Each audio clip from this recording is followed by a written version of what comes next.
Le mardi 15 juillet, en manchette. Une Montréalaise en vacances assassinée à Chicago. Félix Séguin, une histoire de cœur apparemment qui a mal tourné. Oui, et la pauvre victime n'était même pas celle qui était visée par le tueur. Enlèvement d'une jeune femme, l'opération Amber est mise à l'épreuve. Ça a pris 3 heures et ça devrait pas prendre 3 heures. Mais Maxime Landry, somme toute, la police est satisfaite. Oui, parce que c'est grâce aux messages diffusés sur les autoroutes qu'on a pu retracer un suspect. Québec veut resserrer les contrôles à l'aide juridique. Et d'ailleurs, Claude Poirier a du ménage à y faire. Oui, et le ministre Mac Bellemare veut s'attaquer au niveau de la fraude versus l'aide juridique. We are literally holding our equipment in our hands. C'est l'état d'alerte. L'ouragan Claudette fonce vers le Texas. Et Colette, quand même plus calme chez nous. Beaucoup plus calme, même si on aura des averses et des orages demain.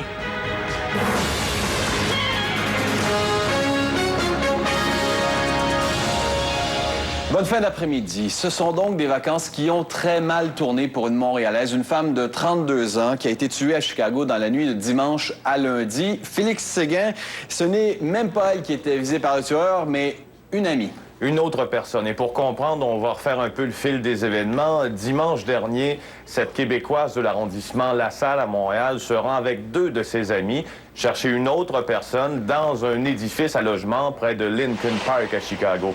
À ce moment, il y a un homme qui attend et qui fait feu sur toutes les personnes, blessant l'une d'entre elles et tuant la Montréalaise. Semble-t-il que cet homme aurait pu être le conjoint d'une autre des victimes, mais pas de celle qui est maintenant décédée. On s'explique bien mal comment tout ça a pu se passer. Les policiers à Chicago nous disent qu'ils n'ont aucun suspect encore qui est arrêté. Par contre, quelqu'un a été interrogé. C'est un homme de 38 ans de la région de Chicago. Évidemment, la famille de la Montréalaise a été alerté par les policiers, mais on nage toujours en plein mystère. On vous en reparle un peu plus tard de toute façon.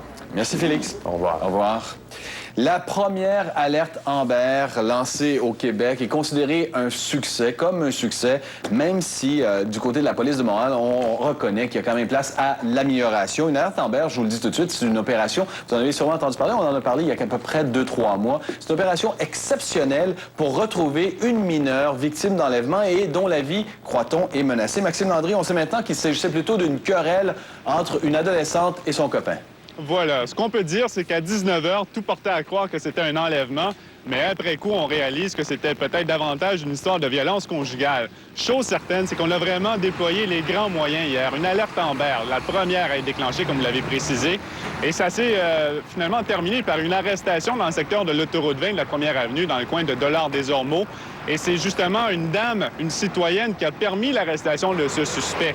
On sait que c'est Ricardo Denton, 19 ans. Il a été accusé cet après-midi, justement, de voie de fait, mais pas d'enlèvement, tout simplement parce que la jeune fille de 17 ans, qui, croyait-on, avait été enlevée, bien, elle a refusé de porter plainte. Donc, vous comprendrez un petit peu pourquoi les choses n'ont pas tourné tout à fait comme on le pensait au départ.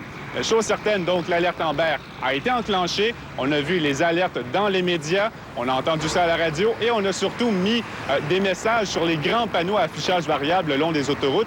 Et c'est justement ce qui a permis l'arrestation d'un suspect, comme va nous le préciser le commandant André Bouchard de la police de Montréal. Ça fonctionnait exactement comment on pensait.